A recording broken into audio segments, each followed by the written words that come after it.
Nimekuja moja kwa moja katika shule hii ya Benjamin William Mkapa. Kwanza jina lako unaitwa nani? Naitwa Wivina Gosbert.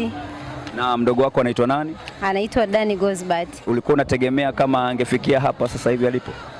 Kwa kweli sikutegemea, namshukuru sana Mungu. Sikutegemea, ila kwa rehema na nguvu za Mwenyezi Mungu ameweza kutufanikisha kufikisha siku ya leo. Katika familia yenu mko wangapi na huyu ni mdogo wako wangapi?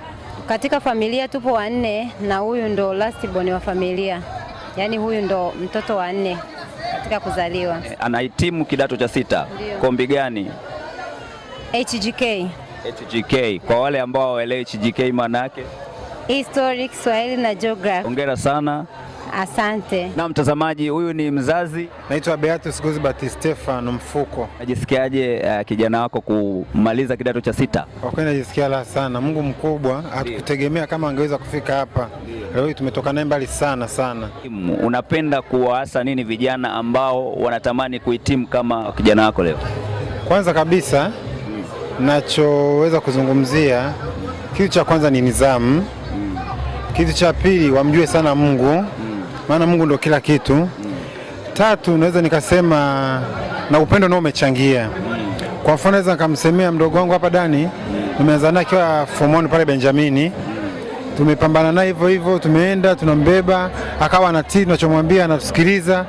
Mungu akamsaidia akafaulu masomo yake ya kidato cha 4. Akaingia form 5 hivyo hivyo, yani kwa ufupi naweza kusema ni mwongozo tu. Sawa. Hongera sana kwa kulea, hongera kwa kukuza, hongera pia kwa kumsimamia mpaka sasa anahitimu. Amina, nashukuru sana. Mimi ni baba mlezi, tena mimi ndo kaka. Kwa jina naitwa Juliana John au Mrs. Beatus Mfuko. Kwa kweli najisikia furaha sana shemeji yangu kumaliza kidato cha 6. Kulingana na changamoto alionayo, familia tumefurahi sana. Asante sana, tunashukuru sana kwa malezi haya mazuri sana. Amina. Dani Gosbert. Naitwa Dani Gosbert. Ndio, unajisikiaje kutimu kidato cha 6? Nimefurahi sana. Nimefurahi kufanya vizuri shule yetu. Lazima tujiandae kufanya vizuri kwenye mtihani wa taifa.